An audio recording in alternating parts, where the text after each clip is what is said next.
राधा स्वामी दयाल की दया, राधा स्वामी सहाय, राधा स्वामी।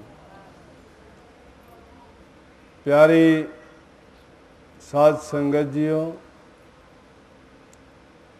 माता बहन बुजुर्ग बच्चे नौजवान साथी, जितने भी सत्संगी प्रेमी यहाँ सत्संग लाभ उठाने के लिए उपस्थित हुए हैं, उन सब को रक्षाबंधन त्यौहार की मुबारक।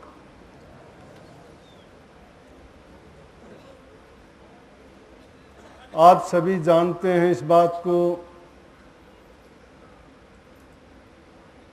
कि हमारे देश में परंपरा त्यौहार किसी न किसी खास उद्देश्य से मकसद से जुड़े हुए हैं। हर बार थोड़ा बहुत प्रकाश इस बात पर डाला जाता है और कहने की आवश्यकता भी नहीं है, क्यों जिस चीज़ को सब जानते हैं, जिस देश में उस चीज़ को एक देव तुल्य मान के पूजा जाता हो, यहाँ त्योहारों को मनाया नहीं बल्कि पूजा जाता है। हर ऐसे अवसर पर हम खुशी मनाते हैं, मिठाई बांटते हैं, बल्कि रिश्तेदार नातेदारों तक बुलाते हैं। तो इस रक्षाबंधन की सार्थकता क्या है? सीधे अक्षरों में अगर कहो तो रक्षा का मतलब होता है सुरक्षा। किसी आदमी को किसी दुख से, आपत्ति से बचाना, और बंधन है उसके अंदर बंध जाना। तो सीधी सी बात है, जो रक्षाबंधन की ये परंपरा रिवाज जब से चली, हमारे समाज में प्रचलित हुई, अनेक बातें सामने आती हैं। दंत कथाओं में कुछ मिलता है, अपने इतिहास के पन्नों में कुछ लिखा हुआ है, लेकिन फिर भी सब चीज़ों को मिलाकर देखा जाए तो ये भाई बहन का त्यौहार ही मान लिया गया कि इस दिन बहन ही राखी बांधती है भाई को। आज वो जमाना नहीं है, भाई बहन लड़के लड़की सब बराबर हैं आज। और फिर ये सीमित दायरे में लेना भी गलत है कि भाई को ही बहन राखी बांधे। राखी सबल पुरुष कोई भी हो जो किसी काम को करने की योग्यता रखता है, जो किसी भी प्रकार की मदद कर सकता है, उसी को अपनी रक्षा का जिम्मा सौंप सकते हो, वो आपकी रक्षा करेगा। और वो रक्षा करने की जिम्मेवारी लेता है तो वो रक्षाबंधन हुआ। तो ये एक प्रकार का रक्षा का कवच था, लेकिन आज वो जमाना नहीं है। और ये क्यों चली थी कि पुराने इतिहास में कि यहाँ की जो जनता थी, यहाँ के लोग थे, उनके साथ बहुत अत्याचार हुए हैं। हमारे इतिहास को, धार्मिक ग्रंथों को भी तोड़ा मरोड़ा गया है, हमारी धार्मिक आस्थाओं को भी बदल दिया गया है। और उनमें जब ये बात थोड़े मायने में क्या थी कि जवान लड़की होती थी तो उस लड़की को दूसरे ही लोग अपनी मर्जी से, जिसके पास ताकत होती थी, छीन के ले जाया करते थे। लड़की जिस पुरुष के पास जाना नहीं चाहती थी वो अपनी मर्जी से ले जाते थे। तो उसके लिए वो लड़कियां ऐसे मौके पे ये देखती थी कि मेरा भाई ही ऐसे मौके पर जब मुझे दुख होगा, कष्ट होगा या किसी भी प्रकार की तकलीफ होगी तो मुझे वो बचाएगा उस दुख से। तो उन प्रचलित बातों में ये भी एक बात मुख्य रूप से रही। लेकिन उस रक्षाबंधन का मतलब हमने सिर्फ भाई और बहन तक सीमित कर दिया।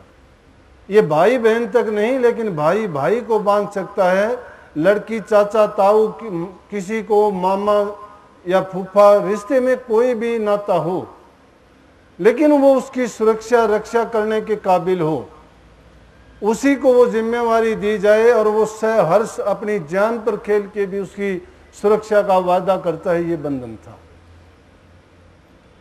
लेकिन हम सत्संगी आदमी हैं, हमारा तो बंधन ऐसा बंधन है कि जिसमें ना कोई धागे से बांधना पड़ता है, ना कोई किसी पर्ण से जुड़ा हुआ है और ना ही किसी नेम धर्म पे अटका हुआ है। वो तो एक विचारों का, एक संकल्प का, एक मानसिकता का, गुरु और शिष्य का नाता है जो इतना प्रगाढ़ है कि तोड़े से नहीं टूटता। लेकिन वो किन लोगों के लिए है? वो उन लोगों के लिए है जो इस जीव का, अपने आत्मा का कल्याण चाहता है। जहां कहीं भी संसार में देखोगे, हर जगह दुख ने पांव फैला रखे हैं। कोई रोग से त्रस्त है, कोई संतान के बिना त्रस्त है, कोई गरीबी से है, कोई किसी चीज से है, कोई किसी चीज से। लेकिन अभी एक बूढ़ी माता खड़ी थी पास में, उसने छोटी सी एक बात कही, उसी में उसने सत्संग कर दिया। ऐसा अवसर हम लोगों को बहुत कम मिलता है कि उन बातों की तरफ गौर करें या ध्यान दें। हर बात को अगर गहराई से सोचोगे, सुनोगे और उस बात का दर्शन करोगे। बात बात में आप भी कहते हो ना कि गुरु का दर्शन करने के लिए आए हैं। वाणी भी लिखी है कि हम दर्शन करने आए बड़ी दूर से, कि गुरु का दर्शन प्यारा लगे। दर्शन करने से शांति मिलती है, दर्शन करने से कर्म करते हैं, लेकिन ये दर्शन की परिभाषा नहीं है। दर्शन को भी इतनी छोटी सी बात में सीमित ना करो। दर्शन वो गहराई है कि उस गहराई में जब उतर जाओगे तो सतगुरु को पहचान जाओगे। गुरु का दर्शन क्या है? गुरु भी हम छोटे दायरे में लेके आए और उसके बारे में सिर्फ इंसान को ही गुरु सोचते हैं, या जिससे हमने दीक्षा ले ली उस चीज को गुरु सोचते हैं, या जो मंत्र हमने हासिल किया है उसी को हम कहते हैं कि गुरु ने हमें नाम की दीक्षा दी है और यही हमारा गुरु है। और इसीलिए हम गुरु के दर्शन करने जाते हैं कि हमारी विपदा, दुख, चिंता, परेशानियों को गुरु हल कर देगा और उससे भी बढ़ के हमारे जन्म मरण के रोग से मुक्त करवा देगा। निस्संदेह इसमें कोई शक नहीं है। अगर जिसकी श्रद्धा पक्की है, विश्वास है और अगर वो पूरा धर्मावलंबी है, अगर वो गुरु का भगत है, श्रद्धावान है और आध्यात्मिकता की डगर पर चला है, तो ये मति दी थी कबीर साहब ने। कबीर साहब आज के नहीं, जुगों जुगों के संत थे।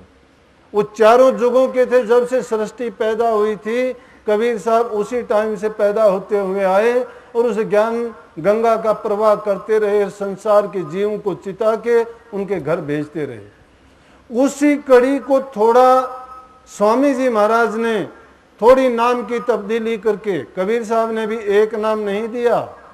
कबीर साहब ने कहीं सत्य नाम का नाम दिया, कहीं सत साहिब का नाम दिया, कहीं सत्य कबीर का नाम दिया, कहीं सोहम का उपदेश दिया, कहीं ओहम सोहम का दिया, तो कहीं अलग अगम अनामी तक का पहुंच के दिया। क्योंकि संतों की मौज होती है, वो समझते हैं कि जीव का कल्याण किस नाम से और जीव में कितनी सामर्थ्य है कि वो किस नाम को जप के पार हो सकता है।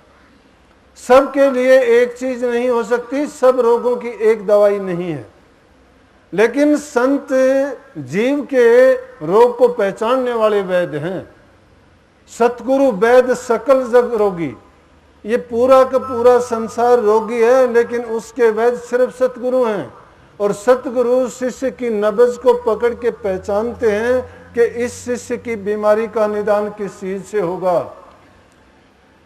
इसीलिए कहना कि सोच समझ गुरु धार ये बहु बने हैं देखी देखा। अब गुरु का तो क्या, गुरु को एक पेशा बना लिया। कबीर साहब ने तो ऐसे गुरुओं के ऊपर ऐसा कुठारा घात किया और बोलते हुए बेझिझक उन्होंने बेधड़क कहा कि मां मुंडू उस संत की रिताते भरम न जा। कौन कह सकता है ऐसी बात कि उस जमाने में कही थी ये बात जब ब्राह्मणों का वर्ष था समाज में। सिर्फ धर्म के ठेकेदार वही बने हुए थे।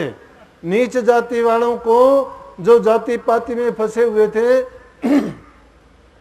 उनको सत्संग में आने तक का अधिकार नहीं था। और उस जमाने में कबीर साहब जुलाह जाति से होने के बावजूद उन्होंने डंके की चोट पर यह बात कही और हर बात को बेखूबी उन्होंने इतना समझा के कहा कि अगर उस बात की गहराई में उतरते चले जाएं तो एक ही वाणी, एक ही शब्द, उनकी एक ही साखी काफी है। लेकिन उसी लाइन पर चलते हुए स्वामी जी महाराज ने उसको और भी खोल के और सूरज शब्द के योग में कहा कि पहले अपनी सामाजिकता को सुधारो, पहले इंसान अपनी व्यवहारिकता को बनाओ, नैतिक मूल्यों को इंसान अपने अंदर जगाए, तब कहीं आध्यात्मिकता के मार्ग पर चलने के लायक बनेगा। आज धर्म का उपहास हो रहा है, धर्म का मजाक उड़ाया जा रहा है, क्योंकि जब निकम्मे लोग धर्म में प्रवेश कर जाते हैं, किसी संत सतगुरु से जुड़ जाते हैं, कोई अभिमान में, कोई किसी चीज के लालच में, कोई किसी चीज दूसरे अपने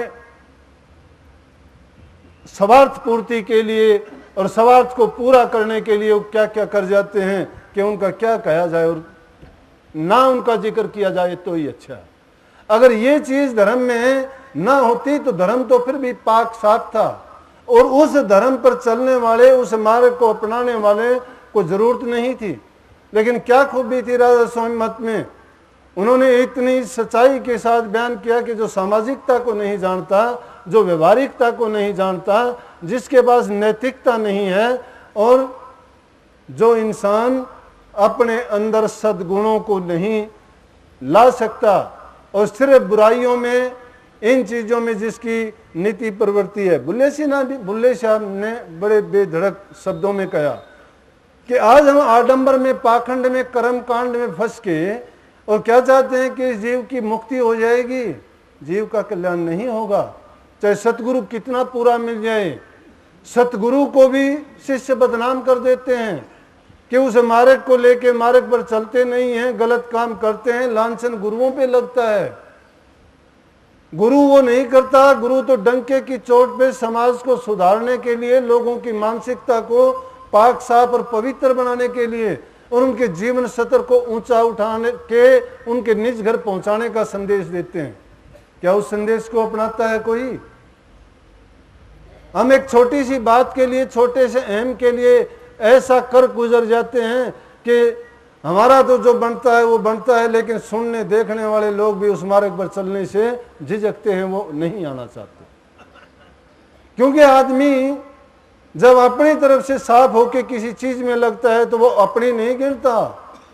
शुरू में उसको लगता है कि मैं इस मार्ग पर चलूंगा, अच्छा करूंगा, लेकिन शुरू में जो करता है बाद में वैसा नहीं रहता। अगर उसी मार्ग को सच्चाई से वो चले, ईमानदारी से उसका निर्वाह करें और उन नैतिक मूल्यों को आधार बना के अपने जीवन में पक्का उतार ले और गुरु की शिक्षा का पूरा आचरण करे, तो मैं दावे के साथ कह सकता हूं कि हर जीव का यही जीते जी, इसी जीवन में सब कुछ करते हुए भी उसको ऐसा नजर आएगा जिस प्रकार से तुम इन बार की आंखों से संसार के झगड़े को देख रहे हो। यही वो जीवन मुक्ता है कि जीते जी उस मुक्ति को अपनी नजरों से आप देखोगे और पाओगे।